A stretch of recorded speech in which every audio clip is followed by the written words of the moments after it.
안녕하세요. 오티즘 엑스포의 아침을 여는 북토크쇼에 와주신 여러분 감사합니다. 오늘 이 자리에는 매일매일 아이의 성장을 위해서 분투하고 계신 양육자분들도 많이 계시고 또 우리 아이들을 도와주시고 돌봐주시는 치료사 선생님들, 기관 선생님분들도 많이 와 계신 것으로 알고 있어요. 그래서 저희는 오늘 아이의 치료나 교육을 넘어서 또 그것도 중요하지만 가장 중요한 부모님에 대한 이야기를 해보려고 합니다. 어떻게 보면 우주에서 가장 치열하게 아이를 대하고 계신 그리고 살아내고 계신 양육자분들, 바로 나 자신의 마음을 들여다보는 시간을 가져보려고 하는데요. 저속성장 육아일기의 정진희 작가님을 모시겠습니다. 안녕하세요. 유튜브 지니 스펙트럼을 운영하고 있는 유튜버이자 저속성장 육아일기 에세이를 쓴 작가 정진희입니다. 오늘 여기 오시기 되게 힘드셨죠? 막 붐비고 주차도 힘들고 하셨을 텐데 이렇게 첫 번째 타임이잖아요. 저희가 이른 시간에 와주셔가지고 정말 감사드리고요. 오신 김에 좋은 시간 보내고 가실 수 있도록 진행을 잘 해볼게요. 감사합니다. 와주셔서 감사합니다. 저희 책으로 또 유튜브로 이미 작가님을 알고 계신 분들이 사실 많이 계시겠지만 또 이곳에 엑스포에 오셔서 작가님을 처음 뵙는 분들도 계실 것 같아요. 그리고 오늘 이 자리가 또 보통의 북토크하고는 다른 또 굉장히 뜻깊은 자리다 보니 작가님의 소감과 그런 작가님에 대한 소개도 간단히 짧게 해주셨으면 좋겠습니다.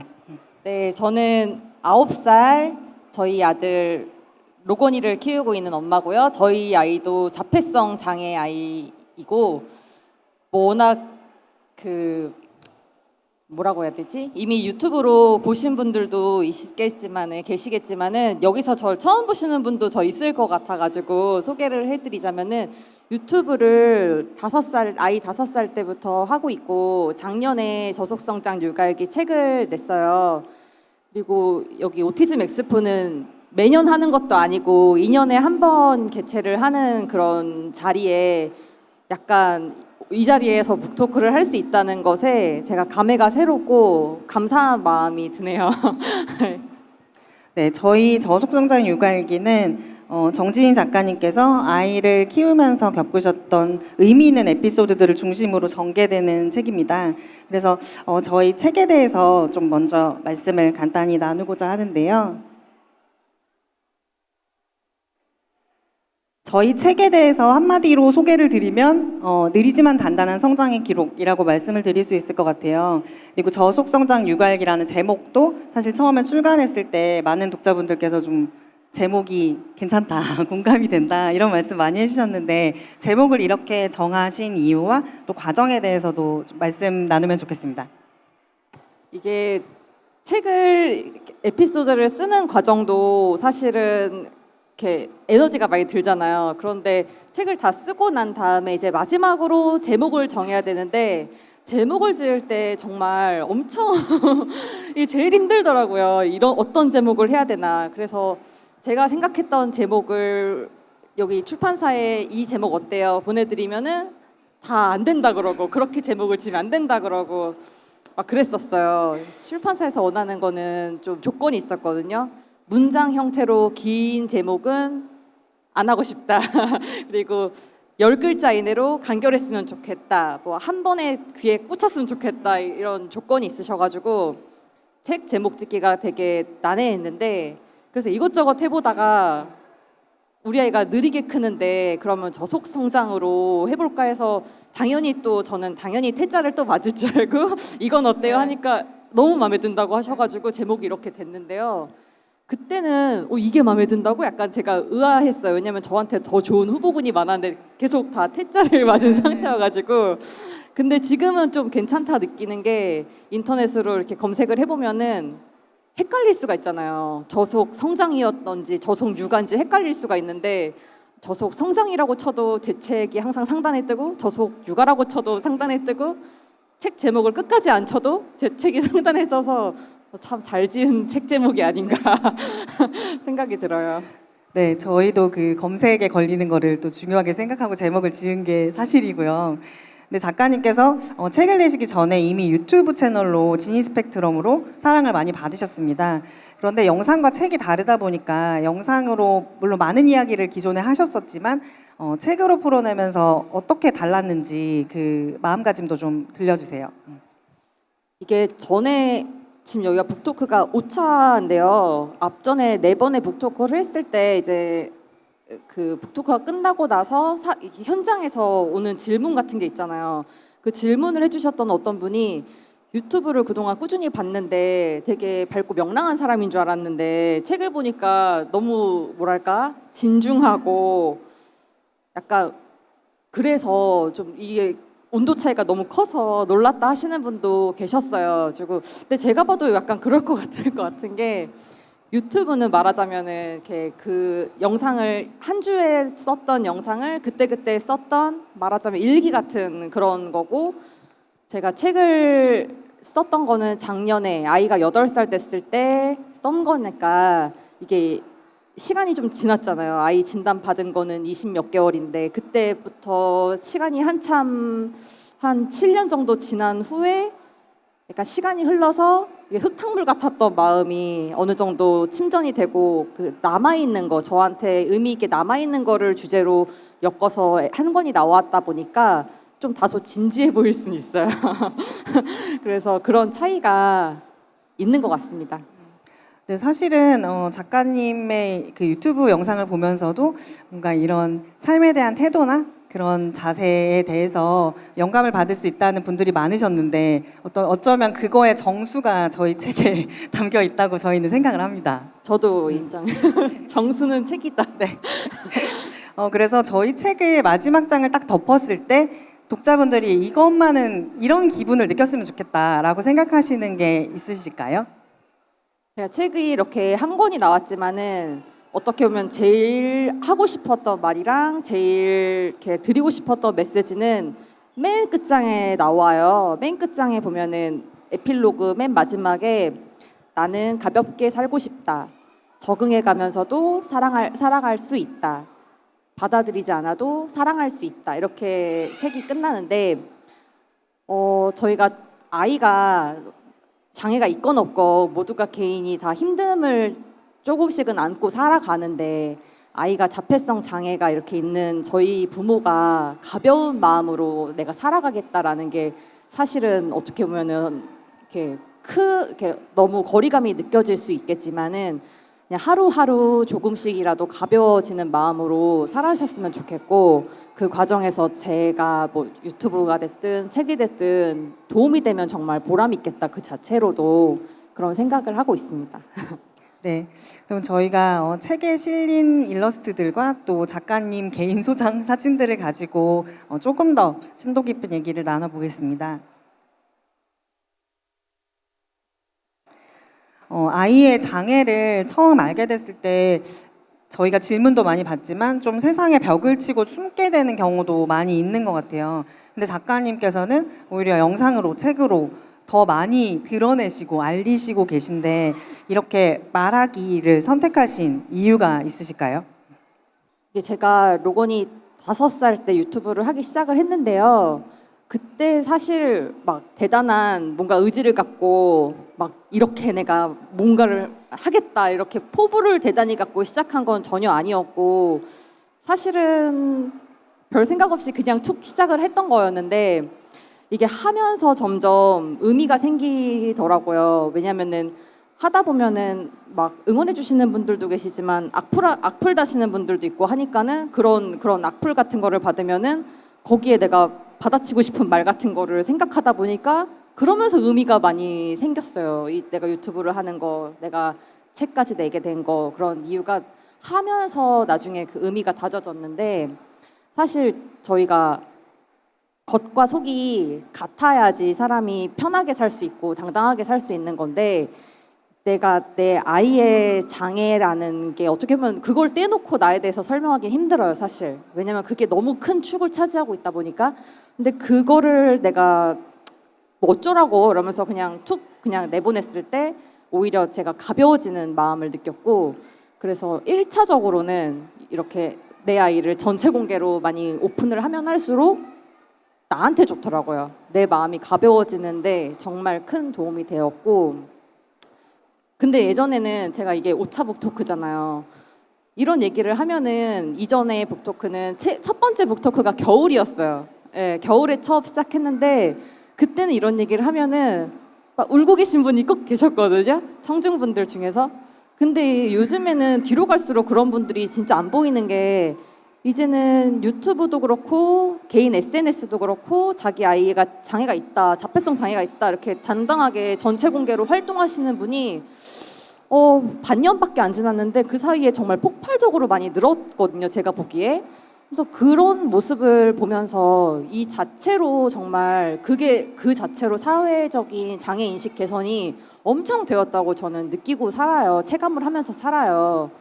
왜냐면은 저희가 어렸을 때 생각해 보면은 한 반에 이혼 가정이 있는 집이 상당히 좀 약간 드물었어요. 그렇다 보니까 우리 엄마 아빠가 이혼을 했다, 내가 이혼을 했다 이런 게 너무 약간 알리기가 너무 좀 부끄러운 요소였는데 지금은 TV 키면은 이혼한 연예인들 너무 많이 나오고 나는 솔로도 보면은 지금 돌싱 특집 하는 중이잖아요. 막 너무 이렇게 흔하게 많이 나오니까 그 자체로도 이게 흠이 아닌 세상이 되어가는 것처럼 이게 자기 아이가 자폐성 장애가 있다 이런 걸 전체 공개로 하는 분들이 많으면 많을수록 그분이 뭔가 특별하게 내가 막 뭐 사회 운동을 막 열심히 하고 막 어디 가서 무릎 꿇고 막 머리 깎으면서 막 그런 엄청난 투지 같은 걸 보이지 않더라도 그 자체로도 우리 같은 식구들한테 너무 위로를 주는 게 아닌가 생각을 하고 있어요. 네, 저도 최근에 그런 이렇게 많이 공개하시는 분들이 많다는 것도 느끼고 거기에 또 정진희 작가님께서도 영향을 주고 계신다고 생각하는데 저희 책에도 나오지만 그렇게 공개를 했을 때 또 주변에서 생각보다 되게 따뜻하게 또 배려를 해주셔서 좀 더 따뜻한 세상에서 살게 되셨다는 표현도 나와요. 그래서 그런 부분도 공개를 하면서 또 생각하시게 된 부분이 아닐까 생각을 합니다. 또 다음 챕터는 저희 책에 나오는 일러스트인데요. 제목이 모래로 된 아이라는 챕터였어요. 그래서 이 부분을 읽고 눈물을 흘리셨다는 분들도 정말 많았는데 선생님들과 그다음에 치료사 선생님들이 전문적으로 말씀하실 때는 뭐 상호작용의 어려움이라고 말씀하시지만 이제 부모 입장에서는 사실 그 하루 종일 정말 껴안고 있고 하루 종일 붙어 있는데도 뭔가 닿지 않는 것 같은 느낌이 들 때 그 막막함과 외로움이 그런 또 학술적인 용어로는 설명이 되지 않는 부분이 있는 것 같아요. 그래서 그 시간들을 또 정진희 작가님께서 어떻게 보내셨는지 얘기 부탁드립니다. 그 시절을 뭐 저라고 별반 다를 게 없죠. 굉장히 외롭게 보냈고 이 외롭다는 게 막 친구가 없고 막 뭐 남편이랑 사이가 안 좋아서 외로운 게 아니라 이 아이가 주는 외로움이 있어요. 막 사랑을 엄청 주고 엄청 표현해주고 뭐가 언어 자극을 줘야 언어가 발현된다고 하니까 하루 종일 막 의성어 의태어 칙칙폭폭 뭐 차를 운전을 해도 띠띠빵빵 뭐 부릉부릉 이러면 다니는데 아이가 이제 이걸 듣는 것 같지도 않고 입력이 되는 것 같지도 않고 그걸 떠나서 그때 당시엔 눈 맞춤이 안 됐으니까 이때 모래로 된 아이 이 에피소드는 저희 아이 30개월에서 40개월 그쯤이거든요. 그때 정말 눈 맞춤 안 됐어요. 그래가지고 이거는 뭘 얘를 가르치는 건 너무 당연히 안 되고 나 혼자만 애정을 주고 있는 그 밑빠진 독에 물 붓기 같은 애정을 엄청 쏟아붓고 있는데 그러다 보니까 너무 외롭고 아이한테 되돌아온 사랑이 없으니까 외롭고 해서 그때 당시에 저 일러스트가 나온 게 아이가 마치 모래로 된 사람 같다. 그래서 아이가 바람 한번 불면 증발될 것처럼 그런 마음이었기 때문에 저런 에피소드가 나온 건데 중요한 거는 지금은 저희 아이가 모래로 된 아이라고 생각하지 않아요. 그리고 밑빠진 독에 물 붓기 사랑 같은 것도 언제부터 막 이렇게 됐다라고 할 만한 시점은 기억이 안 나지만 아이가 자라면서 채워졌거든요. 그래서 지금은 애정 표현도 막 꽤 하고 무슨 말 하면은 티키타카는 안 돼도 알아듣는 것 같아요. 이제는 9살이 되니까 이제 그런 게 조금 생겼는데 그때는 진짜 외롭고 힘들더라. 그래서 그 시절을 보내고 계신 분들은 너무 힘드실 거예요. 그래서 이게 저만 그렇게 느꼈다고 하면은 너무 억울해가지고 여기서 텐트럼을 한번 해야 될 정도인데 저만 그렇게 힘들었던 건 아니죠. 모두가 외로운 시간이 있었죠. 그래서 그랬었습니다. 그러니까 아이들이 특히 이제 진단받고 초기에는 더더욱 영원히 안 클 것처럼 느껴지고 이 상태가 그냥 무한히 계속될 것처럼 느껴지시는 또 막막함이 있으실 것 같은데 작가님께서 말씀하신 대로 아이들이 계속 저속이지만 성장을 하고 있으니까 성장하면서 또 새로운 장면들을 마주하시게 되는 것 같아요. 그래서 저희가 작가님께서 아이와 함께 성장을 경험하시는 무대 중에 하나가 또 여행지인데 유튜브에서도 많이 소개하고 계시고 저희 책에도 에피소드가 나옵니다. 사실은 이제 우리 아이들이랑 같이 외식을 한번 하고 외출을 한번 하더라도 전쟁이 벌어지는데 이거를 이제 여행까지 가게 되면은 얼마나 또 힘듦이 많을지 이미 그려지잖아요. 근데 그런데도 작가님께서 꿋꿋하게 굉장히 지속적으로 여행을 가고 계세요. 그래서 뭐 평창에서 그다음에 태풍 치는 고성 앞바다 요 사진에 나와 있는데 이렇게 여행을 가서 실패도 많이 하시고 돌발 상황도 많이 마주하시면서도 기어코 여행을 가시는 그런 동력은 무엇인지, 그리고 또 여행에서 가장 기억에 남는 순간은 언제셨을지, 이래서 나는 아이와 여행 다니는구나 깨달으셨던 순간이 있으시다면 좀 다른 분들도 여행 다니실 수 있도록 말씀 주시면 좋겠습니다. 제가 남편 없이 로건이랑 단둘이서 비행기 타고 나가는 제주도 여행도 많이 했었고 한데 사실 그 여행을 나갈 수 있는 동력이 무엇이냐라고 하시면은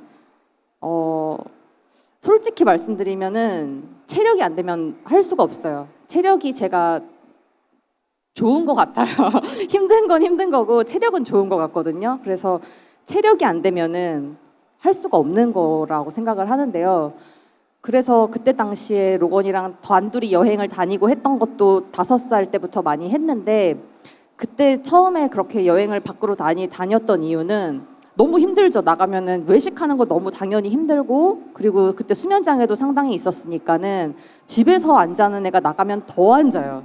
잠자리가 바뀌면은 더 힘들고 했는데 그래도 나갔던 이유는 솔직하게 말씀드리면은 집에 있는 것보다 시간이 빨리 가서 시간이 너무 빨리 가는 거예요. 저희 아이는 집에 있으면은 나가자 그러고 막 여기 치워놨는데 또 어질러 나가지고 또 혼낼 거 생기고 막 그러니까 집에 있으면은 계속 혼낼 거리의 연속이고 날 미치게 하고 시간이 언제 얘가 잠드나 얘가 도대체 언제 졸린가 막 이런 것만 동동거리고 막 한숨 쉬고 있는데 여행을 가면은 뭐 이렇게 정신없이 후루룩 했는데 벌써 잘 시간 이렇게 되니까 그게 너무 좋은 거예요. 그래서 집에 있는 것보다 좋으니까 나가기 시작을 했던 거예요. 솔직히 말하면은. 근데 이제 막 그리고 요즘에 제가 알고리즘 같은 게 약간 바이럴이 된 게 3살, 4살 이렇게 아이가 갔다 와봤자 나중에 커서 기억도 못할 그럴 여행을 왜 큰돈 주고 다녀야 되는지 이런 거를 정신의학과 선생님들이 이렇게 말한 그런 쇼츠 영상을 제가 많이 봤어요. 보니까는 그 정신의학과 선생님들이 하는 이유가 아이가 에피소드가 어떤 일이 있었는지 내가 어디를 갔다 왔는지 막 그런 거는 당연히 까먹지만 그 여행지에서 느꼈던 그런 감정 같은 거 엄마랑 아빠랑 이렇게 있었던 느낌 같은 거는 쭉 오래 가지고 간다고 하더라고요. 그래서 여행을 가라 이렇게 추천을 해주셨는데 제가 그걸 보면서 느꼈던 거는 이게 아이한테만 좋을까 그 감정 남아있던 행복감 이런 게 과연 아이한테만 득이 되냐 이런 생각을 했어요.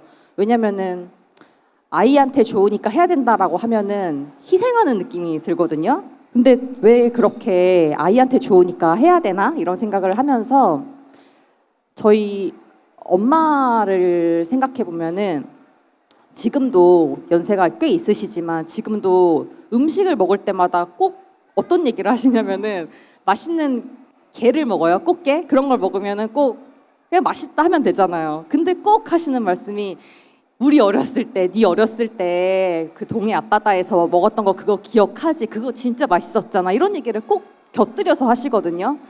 음식과 어렸을 때 아이들과 갔던 여행지에서의 추억을 항상 같이 기억을 하고 늙어 가시는 거예요. 저희 엄마가.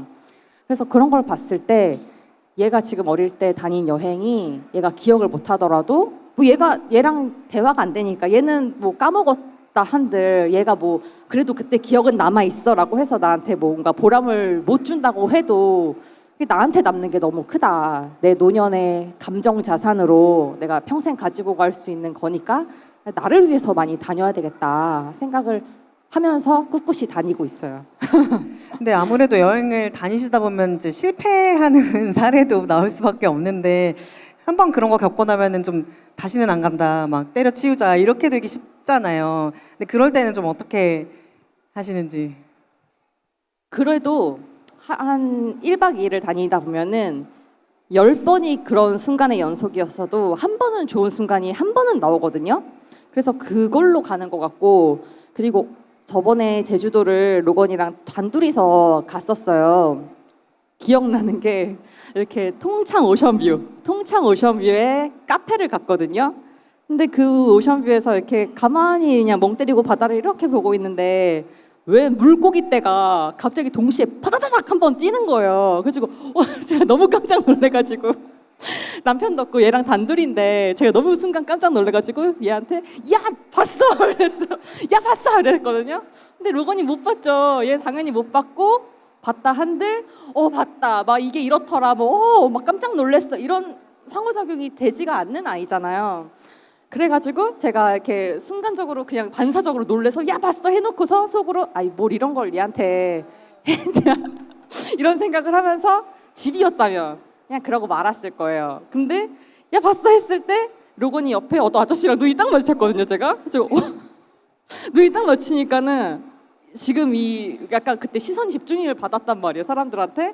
그래서 이걸 내가 마무리를 줘야 되지 않나 라는 생각에 굳이 바바로거나 저거 뭐야 로건이가 바다는 할 수 있어요. 저거 뭐야 했더니 바다 옳지 하면서 뭐 엄마가 봤는데 이만한 물고기가 철석을 했다 하면서 얘는 못 알아들었겠지만은 요즘에 하는 말이 뭐 이렇게 뭐라고 말을 시켜도 네로 끝나는 그 발화 단계거든요. 저 혼자 이렇게 이끌어낸 다음에 봤어 하니까 네 이러더라고요. 제가 됐어. 그럼 이 상황 마무리 잘했어. 이렇게 하면서 그런 경험을 한번 하면서 이게 여행지가 아니었다면 내가 굳이 이렇게 대화를 얘랑 마무리를 짓진 않았을 텐데 생각을 하면서 이 맛에 여행을 다니나라는 생각도 했었어요.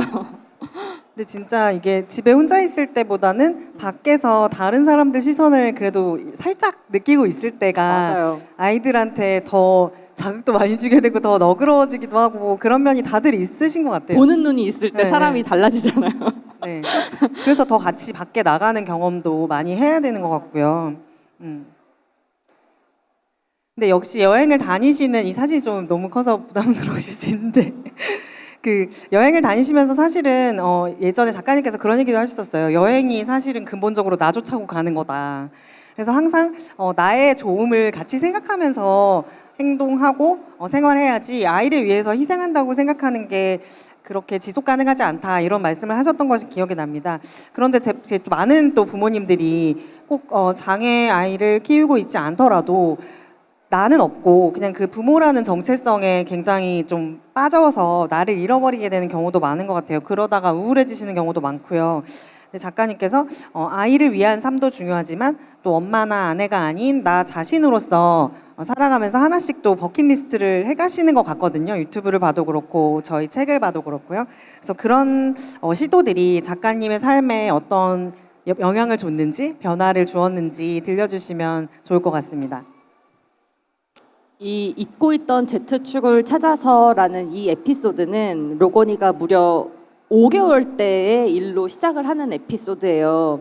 이게 5개월이면 깐난쟁이잖아요. 깐난쟁이니까 얘가 장애가 있든 없든 상관없이 얘랑 나랑은 그냥 한 몸으로 살아야 되는 시절이잖아요. 근데 그러다 보니까 둘째 아이도 아니고 첫째 아이고 하니까는 이 엄마로서의 나의 이 생활 패턴에도 적응이 안 돼 있고 애가 너무 이쁘고 사랑스럽지만 얘 없이 그냥 홀몸이었을 때 그 가뿐함이 자꾸 그리워지는 순간이 이렇게 막 많더라고요.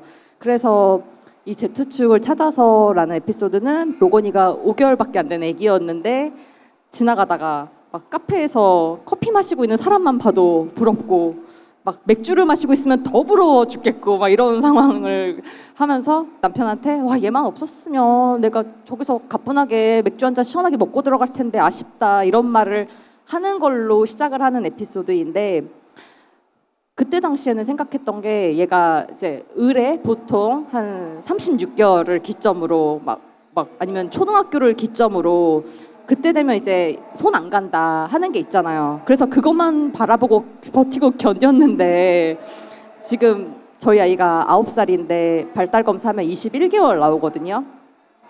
그렇게 느리게 커서 나의 돌봄이 유독 오래 걸리는 아이가 나한테 왔는데 막 이렇게 생각해 보니까는 5개월밖에 안 된 아이 키울 때도 내가 너만 없으면 하는 그런 원망과 그런 뭐라 그러죠? 화 같은 게 아이한테 들어가는데 내가 너 때문에 내가 이걸 못해라는 그런 게 내가 쌓이면 쌓일수록 애한테 해롭겠다 생각을 했어요. 그게 아이한테 되게 독이 되겠구나 생각을 했고 사실 그때 5개월 때 아직 영유 아이를 키우고 있을 때 그런 생각이 들 때 가끔 책이나 어디 매체를 같은 걸 보면은 막 그런 말 있잖아요.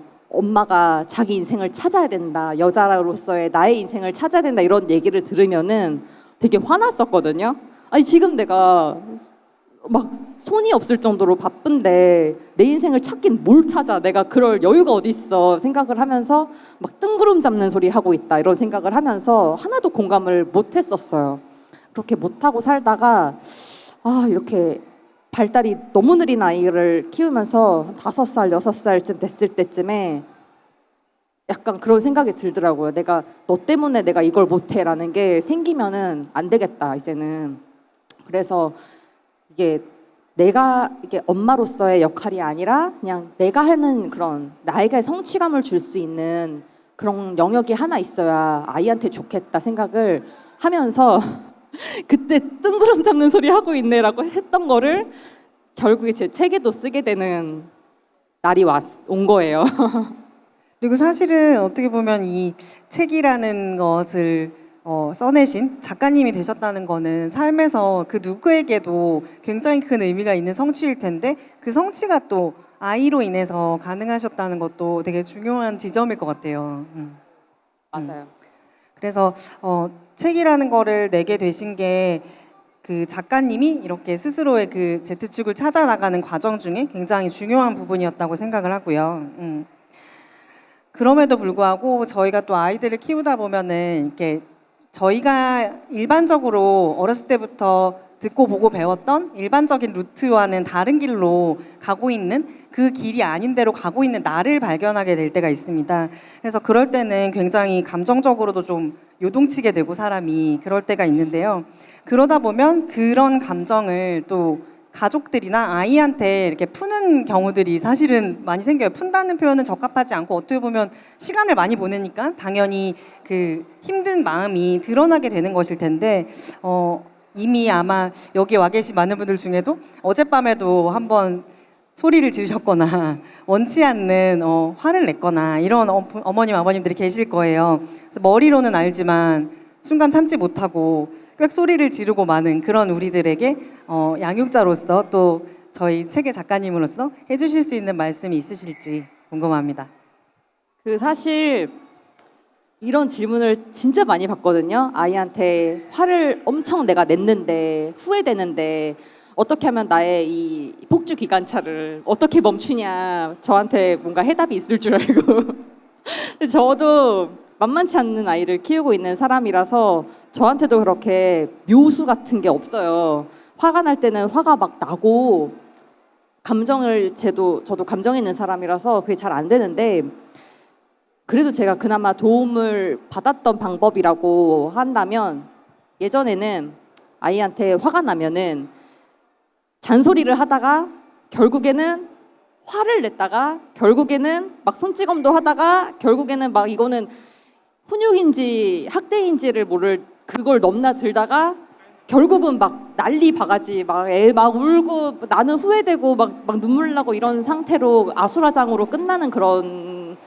훈육 같은 거죠. 그런 거를 많이 했었어요. 많이 했는데 요즘에 하는 방식은 조금 달라진 게 그 이게 너무 뭐 권해드릴 만한 방법은 아니라서 오은영 선생님이라든지 여기 교수님들 계시면은 보시면 안 되는데 그래도 저한테 도움이 굉장히 많이 된 방법이라서 소개를 해드리자면은 그 로건이가 한때 장난을 치는 게 있는데 그게 뭐냐면 소변으로 장난을 치는 그게 있었어요. 그래서 가구 같은 높은 데로 올라가서 소변을 막 이렇게 분수쇼를 하듯이 소변을 보는 거예요. 근데 그게 뭐 화나서가 아니라 그게 놀이가 된 거예요. 놀이. 그렇기 때문에 자기 한 시간이 조금 지나서 방광이 차면은 또 한 번 그걸 해야 되는 거예요. 그래서 그걸 하루에 몇 번을 그걸 하니까 막 이걸 한두 번이지 너무 화가 나서 주체가 안 되는 거예요. 제가. 그래서 한 번 이렇게 아수라장의 그런 상태, 그런 훈육도 한번 해보고 하다가 안 되겠다. 이렇게 훈육을 하면 안 되겠다. 얘가 하루에 그게 재미가 단단히 들려서 맨날 하루에도 몇 번씩을 하는 요 행동인데 패턴인데 내가 이렇게 맨날 감정적으로 대해서는 안 되겠다 생각이 들어서 얘한테 나름 약속을 했어요. 첫 번째로 얘가 그렇게 오줌 난리를 부렸을 때는 한 번은 참아요. 한 번은 참으면서 약속을 해 얘한테. 너 다음에 또 이거 하면은 이따가 또 이거 하면은 엄마한테 엉덩이 진짜 세게 한 대 맞을 거야. 이렇게 얘한테 약속을 하는 거예요. 대신에 그때는 첫 번째는 그렇게 참으면서 그렇게 크게 혼 안 내고 그렇게 하면 로건이가 아마 못 알아들을 거예요. 그거를 못 알아들어도 약속을 하고 나 혼자 하고 가 하면은 얘는 한두 시간 있으면 분명 또 했거든요. 그럴 때는 이제 나의 기회야. 넌 죽었어. 이런 마음으로 이리 와 해가지고 이렇게 했지. 대신에 막 화를 막 내진 않고 이리 와. 되게 간결하게 이리 와봐. 했지. 아까 엄마가 너한테 또 하면 엉덩이 한 대 세게 맞는다고 했지. 이러면은 못 알아듣죠. 그러면은 저 혼자 막무가내로 약속했으니까 한 대 맞아. 진짜 세게 빡 때리고 가 이렇게 했거든요. 그럼 얘가 보통은 약간 그라데이션으로 엄마한테 혼났단 말이에요. 잔소리 듣다가 막 소리 질렀다가 그러다가 결국은 한 대 맞는 이런 걸 경험하다가 이거 너무 이게 엄마가 화 안 난 것 같은데 갑자기 한 대를 세게 딱 맞으니까 얘가 깜짝 놀래요. 이렇게 깜짝 놀래거든요. 그러면 깜짝 놀래고 한 몇 초 있다가 막 드릉드릉 막 이렇게 울음이 올라오는데 울든지 말든지 너는 가 엄마 이거 치워야 되니까 가 하고 이걸 치우고 이렇게 했었는데 결과는 똑같을 수 있어요. 제가 아이한테 화냈다 이건 결과는 똑같을 수 있는데 어떻게 보면 이게 약속된 플레이를 제가 한 거기 때문에 내가 얘한테 내 감정을 주체 못하고 내가 막 결국은 선을 넘었어 이런 후회가 없더라고요.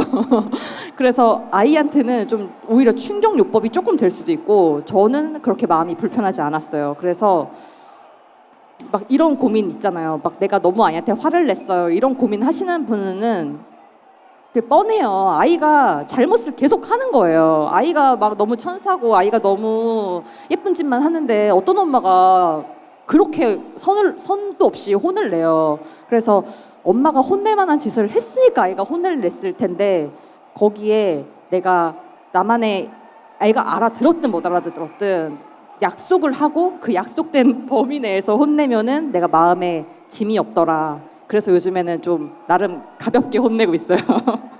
네, 어떻게 보면 엄마가 사실은 마음이 좀 편하고 그리고 죄책감을 덜 느껴야 아이도 마음이 조금은 더 편해질 것 같거든요. 근데 그거를 계속 이 아이한테 내가 잘못한 것 같아 라는 생각으로 되게 스스로를 또 다그치다 보면은 그게 또 나가서 아이한테 안 좋게 되고 그러니까 어떻게 보면 지금 작가님께서 주신 조언은 내 마음을 조금 더 돌보면서 훈육하는 방법인 것 같아요. 네. 왜냐면 저도 분출할 구멍은 있어야 되니까 화를 내가 안 내야지 하고 키우면은 이게 나한테 병들고 내가 막 썩어 들어갈 것 같고 참다가 내가 이걸 참다가 막 큰 병 걸리겠다 싶은 그런 느낌이 드는데 그렇게 약속하고 한 대 때리든지 뭐 약속하고 뭐 체벌을 뭘 하든지 하면은 해소가 되는 창구가 하나 열리더라는 거죠. 어떻게 보면 그 약속된 플레이라고 하신 말씀도 큰 범주에서 보면은 또 상호작용이고 소통의 하나인 것 같거든요. 그거를 막 일방적으로 계속 내 감정 해소하는 거랑 조금 다르게 스스로 세팅을 해보려고 하시는 거니까 저희도 좀 생각해 볼 부분인 것 같아요. 저희가 사전에 저희 파이퍼 프레스 인스타그램과 그다음에 작가님 인스타그램 계정으로 사전 질문을 받았어요. 그래서 사전에 궁금증을 주신 분들이 계셔서 몇 가지 먼저 여쭙고 그 다음에 현장에서 질문 받도록 하겠습니다. 첫 번째 질문입니다. 7살 아이를 키우고 있는 엄마입니다.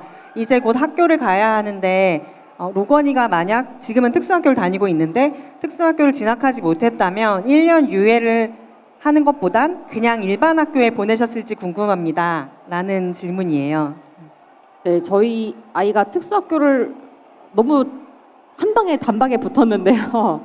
근데 만약에 로건이가 특수학교를 떨어졌다면은 일반 학교를 일단 보내봤을 것 같아요. 일반 보내보고 몇 개월 보내보고 정 힘들면 그때 유예를 했을 것 같거든요. 왜냐면은 저희 아이 친구들, 제 친구들 주변에 일반 학교 간 친구들 보면은 저도 얘 어떡하지 싶은 걱정되는 아이들이 있어요. 일반 학교 특수학교 떨어져서 일반 학교 가야 된다고 막 울면서 막 저한테 얘기를 해주면은 제가 다 걱정이 되는 거예요. 얘가 얘를 아는데 진짜 힘들 것 같은데 그런 친구들이 일반 학교 가는 얘기도 많이 들었는데 진짜 의외로 아이들이 1학년 때 적응을 은근히 잘 해주더라고요. 그래서 좀 많이 놀랐어요. 어머, 생각보다 적응 잘 한다. 그래서 놀랬는데 대신에 교내 활보 선생님이 있는 경우 그런 아이들의 경우는 굉장히 엄마들이 생각보다 마음 편하게 잘 보냈고 근데 교내 활보가 허락이 안 되어 있는 학교가 있어요. 그런 학교는 엄마들이 쉽게 마음을 못 놓고 아이들도 좀 많이 힘들어했던 것 같습니다. 네. 지금이 또 많이 설명회도 하고 진학 준비를 하실 시기여서 좀 궁금하신 분들도 많을 것 같은데요. 그래서 아마 여쭤보신 것 같아요. 그리고 다음 질문은 조금 다른 질문입니다. 로건이 엄마이기 이전에 작가님은 어떤 사람이었고 어떤 가정과 부모를 꿈꿨는지 어떤 여성으로 살아가고 싶은지 궁금합니다. 그게 되게 추상적이고 거창한 질문이라서 나는 어떤 사람이었나 이게 너무 거창하잖아요. 그래서 생각을 좀 해봤는데 그 주변 사람이 나에 대해서 어떻게 말을 해줬는가 이거를 생각해 보면은 그 되게 어렸을 때부터 지금까지 재밌다는 얘기를 진짜 많이 들으면서 살았거든요. 넌 재밌어. 그래서 그때 기억나는 게 어렸을 때 청춘의 덫 이런 드라마 있잖아요. 그런 드라마 같은 거를 저희 가족이 다 같이 재밌게 보는 거였는데 하루는 엄마가 그걸 빼먹고 못 본 거야. 근데 이제 10분 뒤에 이제 다음 화가 시작이 되니까 빨리 이전 화를 프리뷰를 빨리 들어야 되는 그런 거죠.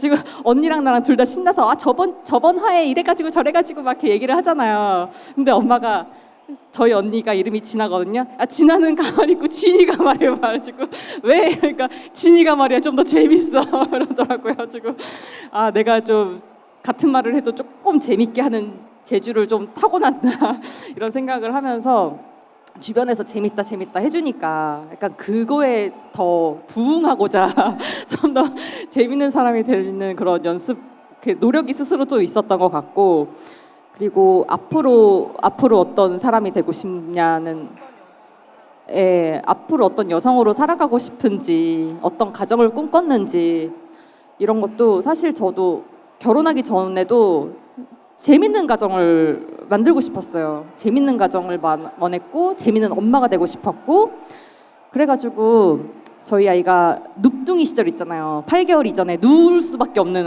아기 시절에는 하루 종일 나는 얘만 보고 있는데 퇴근하고 온 아빠를 훨씬 재밌어하는 거예요. 별거 안 해도 저는 뭐 별거 해도 웃어주질 않는데 아빠가 뭐 우르르만 해도 너무 깔깔 웃으니까 약간 배신감도 들면서 이거 너 아빠만 재밌어하지? 막 이랬거든요. 그 약간 재미에 부심이 있는 사람인데 이 얘는 나한테 이게 안 통하네 이러면서 남편이 나만 재밌어해 막 이렇게 뿌듯해하는 거예요. 그래가지고 제가 그때 호언장담을 했던 게 기다려보라고. 얘가 아직 말을 못해서 그러는데 이제 말문이 트이기 시작하면은 아빠는 이제 재미가 없고 그래서 엄마만 재밌어 하는 애가 분명히 된다. 막 이렇게 호언장담을 했었는데 이렇게 될 줄은 몰랐던 거예요. 아직도 아빠가 더 재밌는 아이로 크고 있는데 그런 씁쓸함은 있지만 나이가 먹어도 할머니가 돼서 약간 꼬부랑 할머니가 돼도 몸은 좀 아플지언정 내가 위트 있는 할머니가 되고 싶다 이런 생각을 하면서 살아요. 작가님께서 또 워낙 되게 스스로를 잘 관리하시고 가꾸시고 근데 건강한 생활 습관을 갖고 계신 걸로 저도 알고 있고 또 유튜브나 인스타그램 보시는 분들도 아실 거예요. 그래서 그런 부분도 어떻게 보면 어떻게 살고 싶은가를 묻는 질문에 대한 답일 수도 있을 것 같아요. 네, 약간 운동을 많이 하잖아요. 제가 운동을 많이 하고 요즘엔 달리기를 많이 하고 있는데 말하자면 건강한 생활 습관이 있다면 있는 건데 저는 그게 솔직히 말하면은 저 혼자만 그렇게 생각하고 의지를 갖고 할 수 있는 사람이 아니에요. 저는 주변 사람 영향을 굉장히 많이 받는 사람인데 저희 남편이 엄청 운동을 이렇게 그냥 하나의 생활 오늘 하루 밥을 먹었어 하듯이 운동을 안 하면 안 되는 그런 생활 패턴을 가진 사람이거든요. 근데 또 장점이라고 할 수 있는 거는 잔소리를 또 안 해요. 막 옆에 사람한테 아 운동 좀 해 막 이렇게 하면 더 하기 싫어지잖아요. 근데 잔소리는 하나도 안 하고 자기가 굉장히 운동을 많이 하고 다니는데 옆에서 이렇게 보면서 자극을 받아서 재밌어? 그러면은 재밌다 그러고 막 이렇게 물어봐 주기만을 기다렸다는 것처럼 러닝화를 사줘서 너도 이제 오늘부터 달리는 거야 막 이렇게 세팅을 해주거든요. 운동을 할 수 있는. 그래서 약간 우리가 배우자니까 같이 가는 거잖아요, 평생. 그러니까 내가 이 사람이 운동을 했으면 좋겠어. 이 사람이 건강한 습관이 있었으면 좋겠어. 이렇게 내가 원하는 바가 있으면은 나부터 일단 그걸 그렇게 살아가면서 권해야 그게 좀 약간 먹혀 들어가는 것 같고 나는 그렇게 살지 않으면서 뭐 이래라 저래라 막 잔소리하면은 불화만 생긴다. 그래서 배우자 역할이 상당히 중요한 것 같아요. 건강한 생활로 사는 거는. 그리고 저도 예전에 어디서 봤었는데 청근아 교수님께서 그 자폐아이의 예후가 좋은 조건 중에 하나로 부모님의 사이가 좋은 거를 꼽으셨었어요. 그래서 부모님 간에 서로 소통을 잘 하시는 거, 이렇게 서로 취미를 권할 수 있는 거, 이런 게 굉장히 좋은 영향일 거라는 생각이 들어요. 그리고 또 질문 주셨던 것 중에 또 중요한 질문인데 자폐아이에게도 훈육이 필요한데요. 어떤 식으로 해야 하는지, 적절한 훈육 방식은 어떠한지, 연령과 나이에 맞는 방법이 있을지 궁금합니다. 이 자폐아이 훈육에 관한 질문을 정말 많이 받고 해서 제가 책에도 나와 있어요. 엄마의 말이 무시가 되는 경험이 영이 되게 살아가자. 이거를 항상 다시 한번 말씀을 드리자면 엄마의 말이 무시되는 경험이 영이 되게 생활을 하라는 그런 거를 제가 교육을 통해서 배웠거든요. 근데 그게 정말 효과적이었어요. 그래서 예를 들면은 우리가 집에서 아이한테 진짜 많이 하는 말이 뛰지 마 소리를 진짜 많이 달고 살잖아요. 근데 내가 아침에 눈을 떠서부터 내가 눈을 감고 잠을 잘 때까지 하루 동안 내가 무슨 말을 했는데 아이한테 무시가 당하고 애가 그냥 엄마 말을 안 듣고 그냥 자기 멋대로 이렇게 하는 경험이 영이 되게 생활을 하라는 거예요, 그게.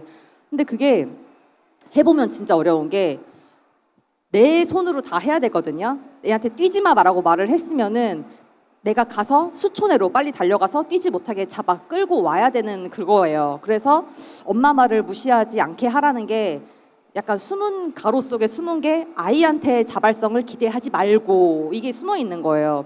이게 제 책에도 나와 있는데 제 책에서 너무 자세하게 설명하면 약간 교육책 같이 될까 봐 굉장히 짧게 하고 넘어간 부분인데 이걸 기회가 되면 정말 잘 소개를 해주고 싶었어요. 그래서 우리가 예를 들어서 설거지 같은 걸 하다가 아이가 막 뛰고 있어요, 저기서. 그러면은 보통은 이거 막 설거지 고무장갑도 빼야 되고 막 너무 거추장스러울 일이 많으니까 말로만 일단은 야 뛰지 마 누구야 뛰지 마 이렇게 하다가 결국은 아이가 어디 소파 위 막 높은 가구에서 빵 이렇게 강력한 소음을 발생하면 더 이상은 못 참아 막 해가지고 가서 막 다그치고 혼내잖아요. 그러면은 그런 경험을 하지 말라는 거예요. 그거를 내가 고무장갑 받고 어쩌고 해서 쫓아가기 전까지 말로만 했는데 얘가 엄마 말을 안 듣고 계속 뛰어다니고 그 경험이 한 8번이 반복되면은 아이한테 그 엄마의 말을 무시하는 경험을 팔을 준 거잖아요. 그러니까 그런 경험을 안 하려면은 내가 지금 당장 쫓아가서 어떻게 해결할 수가 없을 때는 차라리 그냥 냅두는 거예요. 그냥 내가 지금 고무장갑 벗어가지고 저를 할 에너지가 나한테 없어 할 때는 그냥 잠깐 두는 거예요. 그거를 그렇게 하고 그리고 또 그렇게 하다 보면은 저의 말 한마디에 약간 무게가 조금 생겨서 엄마 말을 조금 더 잘 듣는 아이가 되거든요. 그리고 또 그 방법을 내가 꼭 실천하면서 살아야지, 오늘 0이 되는 하루를 내가 진짜 만들어야지라는 생각으로 살다 보면은 이 말은 당연히 얘가 엄마 말을 무시할 수밖에 없었네라고 하는 게 여러 개가 나오거든요. 그 중에 하나가 아이 학습시킬 때 애가 제대로 못하는 건 어쩔 수 없어. 근데 여기를 봐야 할 수 있는 색칠 선긋기 같은 건데 여기를 안 보고 허공을 막 보고 막 이러고 내 손은 엄마 손 붙잡고 막 의미 없이 하는 거야. 그럴 때는 우리가 여기 봐 하잖아요. 근데 그럴 때 내 말이 무시되는 경험이 없게 하려면 애 눈동자를 이렇게 해가지고 결국 이걸 보게 만들어야 되는데, 그런 것들은 내가 통제할 수가 없는 영역이고 아이한테 100% 자율권이 있는 게 상당히 많단 말이에요. 습관적으로 많이 하고 있는 말인데, 여기 봐라든지, 또 하나 제가 많이 했던 실수는 1시간 동안 재우는데 안 자잖아요. 자, 빨리 자, 이런 말. 그건 내가 어떻게 할 수 있는 방법이 없어요. 기절시키지 않는 이상. 그리고 뭐 먹고 있는데 얘가 막 뱉으려 그래. 막 습관적으로 막 그렇게 토할 만한 거 주지도 않았는데 막 우액을 하려고 막 해. 그러면 너무 자주 있는 일이니까 삼켜, 꿀꺽해. 그런데 그러는 거를 할 수 없잖아요. 제가 꿀꺽해라고 해서 얘가 꿀꺽하지 않으면 제가 어떻게 제 손으로 할 수가 없는 그런 것들이잖아요. 근데 그런 거를 안 해야 되는 거예요. 그런 말을. 그래서 그런 말 같은 걸 안 하고, 그러면 또 저도 질문을 했었고 많은 분들이 답답한 게, 아니 안 보는데 어떡하냐, 보게 해야 되는데 그러면 아무 말도 안 하냐 애한테, 그런 말을 많이 또 추가로 질문을 주시는데, 제가 애를 가르치다 보니까 얘가 학습을 같은 걸 할 때 얘가 안 보잖아요. 그 안 보는 이유가 어려워서 안 보는구나, 이거를 제가 되게 늦게 알았거든요. 8살이 넘어서 알았어요. 이게 안 보는 거는 어려워서 안 보는 거다, 이거를. 그래서 얘가 이제는 얘한테 이거 보라고 잔소리 잘 안 해요. 얘가 안 보면은 아, 어렵다라고, 안 보는 거 이꼬르 어렵다라고 그냥 저 혼자 생각을 하고 단계를 낮추고, 또 안 보면은 단계를 더 낮추고, 도대체 어디까지 낮춰야 될지 모를 만큼 야 너는 뭐 이 정도로 낮추면은 결국 보거든요. 진짜 단계가 낮으면은. 그러면은 거기서부터 가르쳐야 애가 배움도 있는 것 같더라고요. 그래서 요즘에 그런 식으로 막 낮추고 해서 거기서부터 가르쳐가지고 오히려 많이 가르친 것 같아요. 예전에는 안 보는 거를 붙잡고 하다가 왜 안 봐? 이걸 봐. 막 눈앞에 갔다가 막 이렇게 주고 애는 안 보고 때려쳐. 막 이런 경험 진짜 많이 했거든요. 근데 보는 것에서부터 시작을 해야 된다. 잔소리하지 말고. 예, 그렇게 하다 보면은 하루하루 엄마의 내가 오늘 하는 말이 아이가 무시할 수 있는 경험을 0이 되게 내가 살아야지, 이게 생각보다 진짜 힘들거든요. 그래서 그거를 결심을 하고 내가 하루 그렇게 살아봐야지, 3일 그렇게 살기로 내가 작정을 해야지, 이렇게 큰 결심을 하고 시작을 해야 할 수가 있어요. 그거는. 그래서 그렇게 한 달 정도 살아보고 하면은, 우리가 다이어트 같은 거 할 때 생활 습관이 잘 이렇게 내 몸에 장착되는데 시간이 꽤 걸리잖아요. 근데 로곤이한테 그런 방식으로 꽤 한 7살 후반부터 그렇게 했는데, 지금은 진짜 로곤이가 엄마 말 꽤 잘 듣는 애가 됐거든요. 처음에 시작할 땐 힘든 게 내 손으로 다 100%를 이뤄야 되기 때문에 힘든데, 그게 조금 시간이 가면 갈수록 아이가 좀 협조를 해줘요. 그래서 힘이 갈수록 덜 들어가지고 여러분들한테 너무 추천을 해드리고 싶은 훈육 방법이에요. 근데 이게 너희 아이한테만 해당이 됐겠지라고 생각을 하실 수도 있잖아요. 근데 이 방법이 저도 어디 굉장히 유명한 선생님한테 배운 건데, 어머 로곤이가 진짜 개가천선을 했어요 선생님, 막 이렇게 했을 때 이 방법이 아이 기질에도 영향이 없이 아이 나이에도 영향이 없이 다 이게 아이한테 빠르게 변화를 줄 수 있는 방법이라고 하셔서 제가 이 자리에서 추천을 드리는 겁니다. 여러분 꼭 해보세요. 정말 중요하고 좋은 팁을 주신 것 같고요. 이 질문도 사실 되게 많이 해주셨던 질문이에요. 아이를 데리고 다니다 보면 사회적 편견과 시선에 부딪히게 되고 우울감이 생깁니다. 극복하기 어렵지만 그래도 나를 지킬 수 있는 방법은 무엇일까요? 그게 사회적으로 막 누가 나를 막 멸시하는 듯하게 쳐다보고 막 이런 경험을 하면은 사람이 무너지잖아요. 근데 저는 로건이를 데리고 다니면서 솔직히 말하면은 막 누군가가 막 멸시하면서 쳐다봤고 막 사람들이 막 찌찌거리면서 막 이렇게 쳐다보고 했던 경험이 사실은 없거든요. 그래가지고 제가 마음에 상처가 없이 지금까지 키운 것 같거든요. 근데 이렇게 말하면 사람들이 막 어우 막 로건이가 얌전하고 애가 진짜 되게 괜찮은 애인가 보다라고 생각을 하시겠지만은 절대 그렇지 않고 특수학교도 아주 그냥 바로 다이렉트로 딱 배정이 됐을 만큼 중증이라면 중증이고 음성상동도 되게 많고 시끄럽고 막 사람들한테 갑자기 시선 집중을 딱 당하는 순간을 많이 주는 아이예요. 근데 제가 그렇게 느낀 적이 없다라고 하는 거는 제가 사람들의 시선을 안 받기 때문이에요. 제가 그러니까 안 보면은 눈이 마주치면은 그런 상황이 벌어졌을 때 의도적으로 사람들 눈을 안 보는 거예요. 제가 그때 당시 그 순간에 아이만 딱 보고 다른 사람들은 일부러 보지를 않는 거예요. 우리가 사람들이 살면서 막 이 사람이 막 나한테 성큼성큼 와가지고 나한테 딱 대놓고 당신의 아이가 어쩌고 저쩌고 해서 막 혐오스럽다 이러는 경험은 사실 하기가 힘들거든요. 근데 그런 경험을 내가 했다고 느끼는 거는 내가 그렇게 너무 창피한 순간이 벌어졌는데 순간적으로 몇 명과 눈이 마주쳤을 때 거기서 확 무너지는 거라고 저 생각을 해요. 그래서 한 번은 예전에 오유나님 유튜브를 봤었는데 오유나님이 하는 말씀이 저는 미니를 데리고 나가면은 미니만 봐요라고 하시는 거예요. 근데 그때 제가 로건이가 어렸거든요. 그래서 제가 그 의미를 잘 생각을 못했어요. 그래가지고 뭐 사람들이 앞만 많아도 내가 여배우고 뭐고 상관없이 아이만 내가 열심히 케어한다? 그러니까 내가 그만큼 모성애가 뛰어난가? 약간 그런 식으로만 1차원적으로 받아들였는데 그런 경험을 제가 많이 하면 할수록 그 숨은 뜻을 알겠는 거예요. 나는 미니만 봐요라고 하는 게 단순하게 내가 미니만 본다, 미니만 내가 케어해요가 아니라 내가 다른 사람 시선을 내가 차단한다라는 의미가 숨어 있었나 보다라는 생각을 제가 하게 됐어요. 그리고 또 얼마 전에는 로건이랑 어디 비행기 탈 일이 있었거든요. 저 비행기를 타고 놀러 가는데 얘가 너무 얌전한 거예요.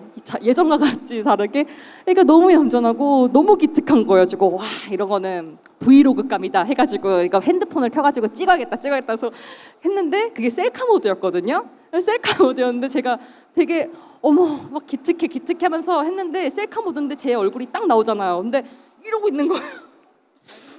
이러고 있는 거예요. 그래서 내가 어머 나 왜 이래, 나 지금 너무 행복한데 나 너무 기특하고 나 얘를 너무 사랑스럽게 보고 있는데 내 표정이 왜 이러지? 막 생각을 했는 거죠. 그러니까 단둘이 가는 제주도 여행기 비행기고 그 앞전에 약간 긴장하고 있었던 게 있으니까 표정이 계속 이렇게 긴장 상태였던 게 풀리지가 않았던 거죠.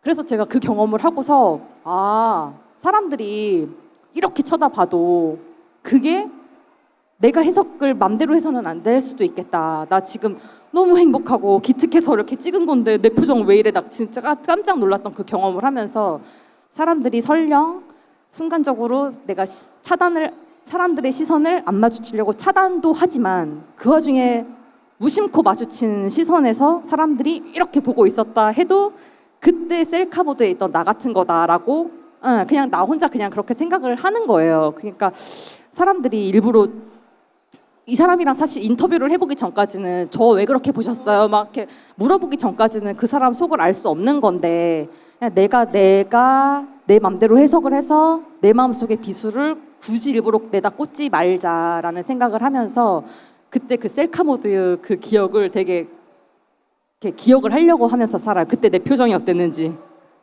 그러니까 사실은 별거 아니었을 수 있는데 워낙 내 생각에 몰두해 있다 보니까 저런 이유였을 거야. 저것 때문에 이렇게 본 거 맞지? 막 이렇게 생각하게 되는 게 정말 큰 것 같아요. 저희가 오늘 준비한 내용은 여기까지인데 현장에서도 질문이 많으실 것 같아서 간단하게 한두 개 정도 받고 또 작가님이랑 따로 얘기하실 수 있는 시간 드리겠습니다. 질문 있으시면 손 들어주시면 마이크 전달 드리겠습니다. 이렇게 항상 행사를 해보면 첫 질문을 안 하시다가 한 분이 질문을 하시고 나면 그 뒤에 손을 되게 많이 드셔가지고 막 잘리고 그러거든요. 그래서 처음 질문을 하시는 게 굉장히 좋은 거라는 점을 좀 말씀드리고 싶습니다. 네. 용기 있으신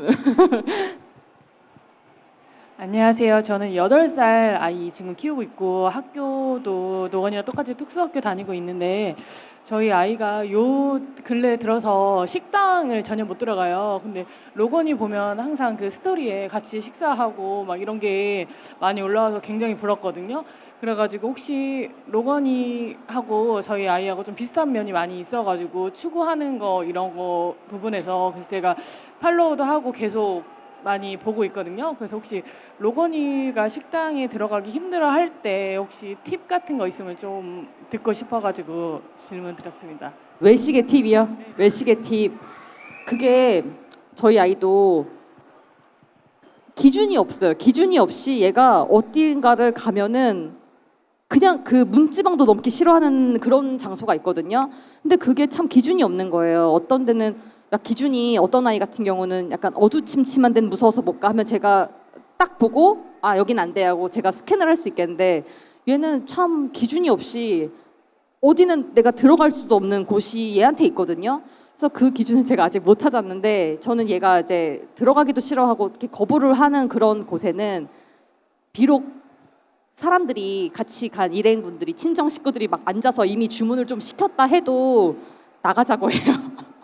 나가자고 하고 왜냐면은 그렇게 해서 어거지로 막 얘를 붙들고 간 경험을 해보니까 좋지가 않아요. 결국 얘는 그렇게 처음부터 거부를 했던 그런 장소는 잘 먹은 적이 없고 그래서 지금은 많이 얘가 외식을 다니지만은 외식 막 그렇게 잘하는 애가 절대 아니었어요. 힘드니까 주로 포장해서 많이 먹었고 제주도에서 한 달 살이 한 적이 있었는데 그 한 달 살이를 했을 때에도 거의 대부분을 시켜 먹거나 포장해 갖고 집에 와서 먹었는데 약간 저는 아이 마음이 일단 편해야 될 것 같아요. 아이가 막 힘들어 죽겠는데 막 너무 괴로운데 막 그래도 연습이지 뭐 이렇게 막 끌고 다니는 그런 거는 잘 안 했고 특히 외식 같은 경우는 우리 아이가 훈련을 하는 것도 있지만 다른 사람한테 민폐를 좀 주거든요. 왜냐면 좀 갇힌 공간이고 약간 힐링하러 온 사람들이 많으니까 그 외식이랑 카페 같은 경우에서는 아이가 힘들어한다 그러면은 그냥 얘가 힘들어하는 거 데리고 나왔던 경험이 많아요.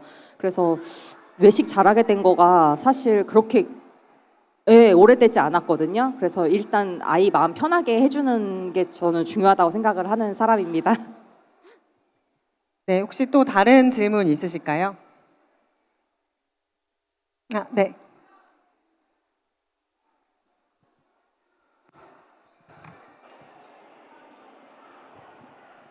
반갑습니다. 저는 5살 손자가 자폐성 장애이기 때문에 관심이 많아서 유튜브를 보고 또 이제 진희 작가님에 대해서 관심이 많았어요. 최근에 트럼프 대통령이 말한 류코보린, 네, 그거에 대해서 어떻게 생각하시는지 아니면 그거를 대체하는 뭐 이렇게 비타민 9, 엽산에 대해서 뭐 다른 거 뭐 먹이고 계신 거는 있는지 그 영양제가 굉장히 중요하다고 저는 생각을 하고 있거든요. 그래서 말씀 부탁드립니다. 제가 의사가 아니라서 이런 거를 이렇게 말을 편하게 하기는 좀 힘들지만 주변에 먹이고 있는 사람도 있고 한데 효과가 있는 친구가 있고 없는 친구가 있고 나뉘더라고요. 그래서 이게 효과가 있는지 없는지 궁금하잖아요. 궁금할 때는 일단 해보시라고 말씀을 드리고요. 류코보린 같은 경우는 그게 막 말하자면 엽산이거든요. 그래서 이게 먹는다고 해서 부작용이 막 이렇게 있고 하는 그런 영양제가 아니라서 궁금하시면은 먹여보고 효과가 있으면은 아마 언어적으로 먼저 뭔가 표현이 된다고 제가 알고 있는데 먹여도 한 수개월 먹여보고 효과가 없으면은 굳이 그걸 유지하지 않으셔도 괜찮아요. 근데 궁금할 땐 해보는 걸 권해드려요. 네. 저희가 시간이 거의 다 돼서 마지막 질문으로 하나만 더 받으려고 하는데 혹시 더 궁금하신 거 있으실까요? 네.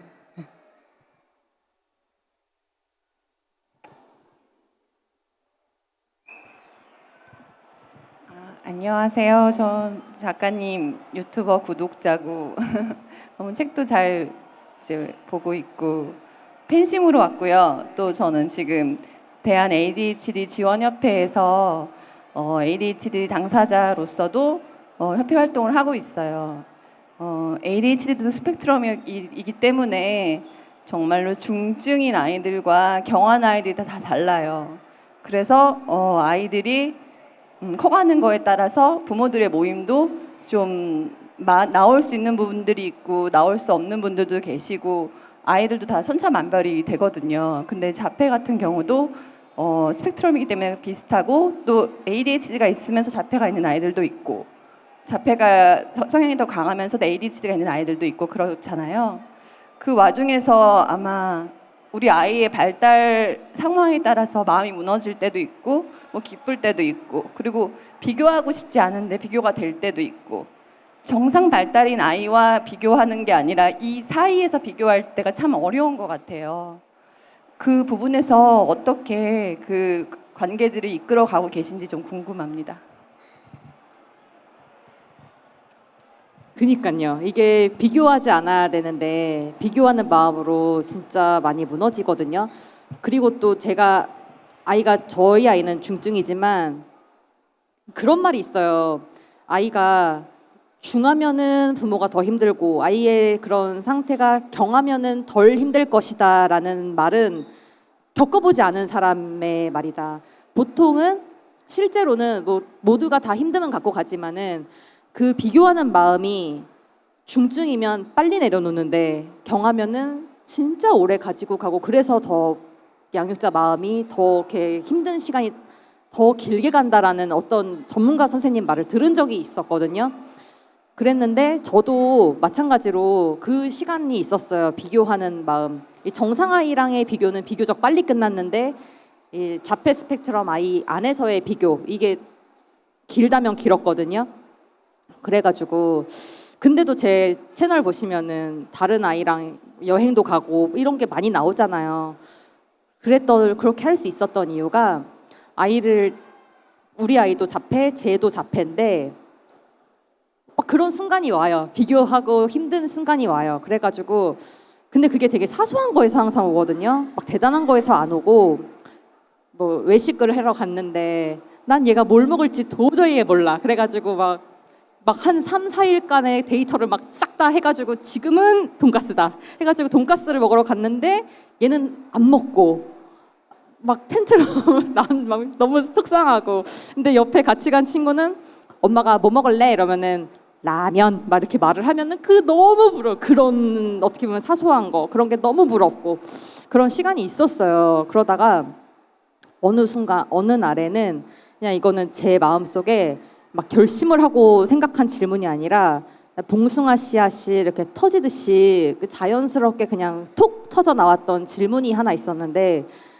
쟤 진짜 부럽다. 와, 쟤 정도면 내가 데리고 다니지. 막 이런 생각이 막 이렇게 괴로울 때 안에서 터져 나온 질문이 아니 그러면 너 쟤가 저렇게 부러우면 저 아이랑 바꿔다가 저 아이를 이제 내 아이로 키우고 우리 아이는 뭐 어떻게 되든지 모르겠고 저 아이 엄마로 살아볼래? 이런 질문이 내 안에서 그냥 툭 나온 거예요. 근데 그게 그냥 너무 거부감이 들면서 싫어 이렇게 막 되더라고요 마음이. 그래가지고 저는 저 스스로를 잘 믿지 않아요. 약간 뭐라 그래야 되지? 너는 간사한 사람이야 이런 생각을 하면서 저 아이도 장애가 있으니까 너가 이렇게 생각한 거 아니야? 라고 스스로 반문을 하면서 제 친구 중에서 완전 정상 발달 중에서 너무너무 잘 크고 있는 친구가 있어요. 그 친구로 대입을 해서 그 순간적으로 생각을 또 한 번 해봤는데 걔도 싫더라고요. 그래가지고 이 마음은 뭘까? 그래가지고 이거 내가 어쨌든 내가 부러운 사람은 누가 있든지 내가 제일 사랑하는 존재는 내 아이구나 이거를 그때 깨달은 거예요. 근데 그 마음이 한번 깨닫고 나니까는 너무 편해진 게 사람들이 막 비교하지 말아라 막 그런 말 너무 많이 하잖아요. 근데 그 마음을 깨닫고 난 이후부터는 비교하는 거는 어쩔 수 없어. 내가 눈이 달렸고 내가 귀가 달렸는데 내가 뇌가 인지가 정상으로 돌아가는데 어떻게 비교를 안 해? 이렇게 해서 비교가 지금도 많이 되거든요. 그리고 비교를 해서 누군가가 부러운 순간도 생겨요. 쟤 진짜 부럽다 이런 생각도 생기는데 그 내가 제일 사랑하는 건 내 아이라는 걸 발견을 하고 난 이후부터는 부러운 건 부러운 건데 그걸로 괴로운 마음까지 안 가더라고요.